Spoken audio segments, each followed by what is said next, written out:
10 दिन हो चुके हैं इजराइल और हमास के बीच छिड़ी इस जंग को, लेकिन ये जंग किधर जा रही है इसका अंदाजा लगा पाना मुश्किल है। लेकिन इस जंग के 10वें दिन एक बड़ी हलचल हुई जब ये खबर आई कि अमेरिकी राष्ट्रपति जो बाइडेन इजराइल आने वाले हैं। तो क्या मिडिल ईस्ट में छिड़ी ये जंग अब नया टर्न लेने वाली है? देखिए हमारी ये एक्सक्लूसिव रिपोर्ट।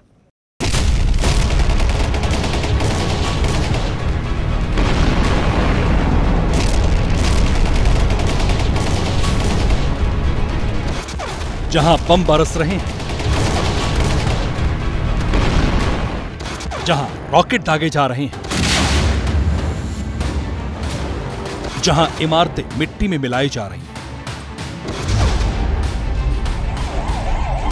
जहां लाशों का अंबार है,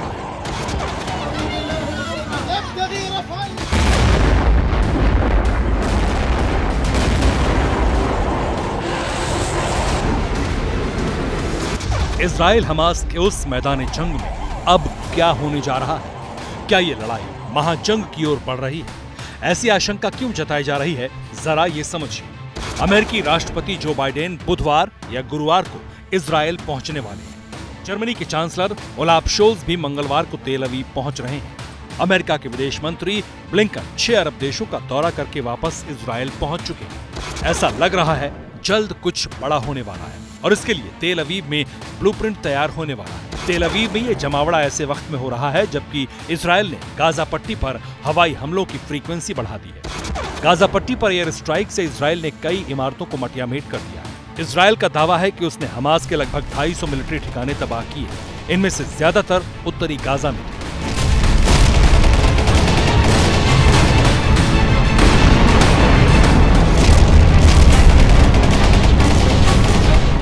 10 दिन से लगातार की जा रही बमबारी से गाजा शहर किस कदर तबाह हो गया है, ये ड्रोन कैमरे से ली गई इन तस्वीरों से पता चलता है। गाजा का एक बड़ा हिस्सा पूरी तरह से मलबे में तब्दील हो गया।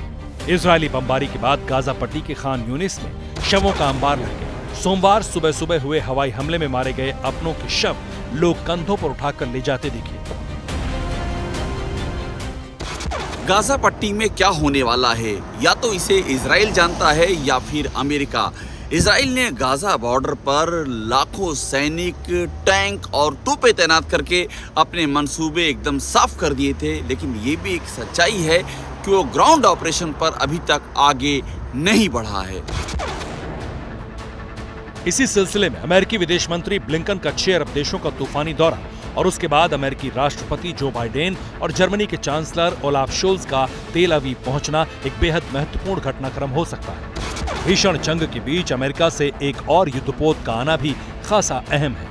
अमेरिकी नेवी का 5 स्टार एयरक्राफ्ट कैरियर इजराइल की मदद के लिए रवाना किया गया है, जो कि भूमध्य सागर में तैनात रहेगा, जहां पहले से ही अमेरिका का एक युद्धपोत तैनात है। इस युद्धपोत को बाइडेन की वीकेंड पर इजरायली पीएम बेंजामिन नेतन्याहू से हुई मुलाकात के बाद रवाना किया गया है।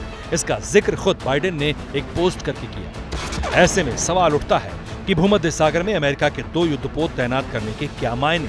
क्या इजराइल हमास की जंग के फैलने का खतरा पैदा हो गया है? क्या इजराइल हमास की जंग किसी बड़े युद्ध में तब्दील होती दिख रही है? इन्हीं तमाम आशंकाओं के बीच इजराइल ने गाजा से लगते बॉर्डर पर तगड़ी मोर्चाबंदी कर दी है। ये वही इलाका है। इनफैक्ट कैमरामैन मान आपको थोड़ा सा आगे चल के दिखाएंगे। देखिए इस तरह से ये गाड़ियों पर वार किया गया था और बहुत सारी गोलियों के निशान भी आपको दिखाई देंगे इन गाड़ियों पर। यही इलाके हैं, ऐसे 8 से 10 ऐसे पॉइंट्स हैं जहाँ से हमास के आतंकी घुस सकते हैं। कोई offence is the best form of defence वाली कोई टैक्टिक्स न की जाए हमास द्वारा एक बार फिर से। इसीलिए इस तरह से सारे के सारे उन इलाकों को जहाँ से पोरस बॉर्डर जिसे कहते हैं कि आसानी से अगर किसी को आना है तो वो आ सकता है, वो वाले सारे पॉइंट्स बंद कर दिए गए हैं। हालात के आउट ऑफ कंट्रोल होने का खतरा इसलिए भी पैदा हो गया है क्योंकि इजराइल के पड़ोसी लेबनान से आतंकी संगठन हिजबुल्लाह ने भी मोर्चा खोल दिया है। हिजबुल्लाह ने लेबनान बॉर्डर से लगते इजराइल के सर्विलेंस सिस्टम पर अटैक करके उसे नुकसान पहुंचाया। हिजबुल्लाह को ईरान का समर्थक माना जाता है। इजराइल ने भी जवाबी कार्रवाई में हिजबुल्लाह के ठिकानों को नष्ट कर दिया। तो एक तरफ से हमास और दूसरी तरफ से हिजबुल्लाह। इजराइल के खिलाफ 2 मोर्चे एक साथ खुल गए हैं। इजराइल दौरे पर जाने से पहले अमेरिकी राष्ट्रपति जो बाइडेन ने तो हिजबुल्लाह और उसके सपोर्टर ईरान दोनों को साफ-साफ शब्दों में चेतावनी दे डाली है। There's limited fighting already on the northern Israeli border, and I wonder what is your message to Hezbollah and its backer, Iran? Don't.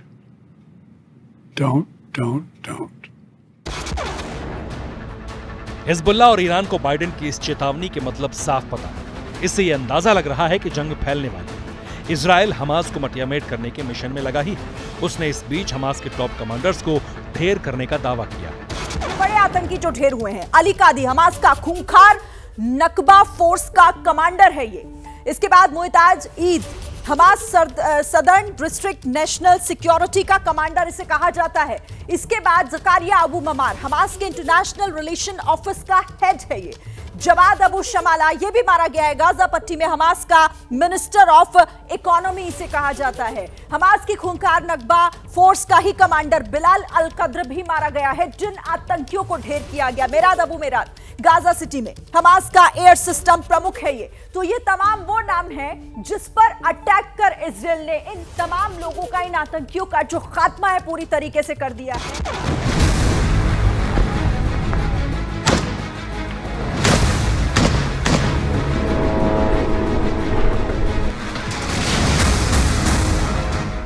Israel के ग्राउंड ऑपरेशन से भयभीत गाजा पट्टी के लोगों का मिस्र से लगते बॉर्डर पर जमघट लग गया है। यहाँ लोग रफाह क्रॉसिंग के खुलने का इंतजार कर रहे हैं। इसी रफाह क्रॉसिंग बॉर्डर से तेल टैंकरों का काफिला भी इजिप्ट के लिए निकला।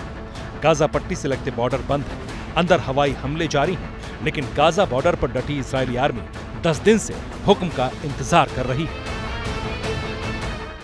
जैसे ही घड़ी का काटा दोपहर 2:30 पे आए, बबीता जी का दिल सास बहू साजिश के लिए मचल जाए। और ये है इनकी बहू, पूरे दिन ऑफिस की टेंशन हो जाए गॉन जब ये करें अपना फेवरेट शो फ्री टाइम पे ऑन। इनकी तरह आप भी देखें अपना फेवरेट शो अपने टाइम पर और डाउनलोड कीजिए एबीपी लाइव ऐप अपने स्मार्ट टीवी पर।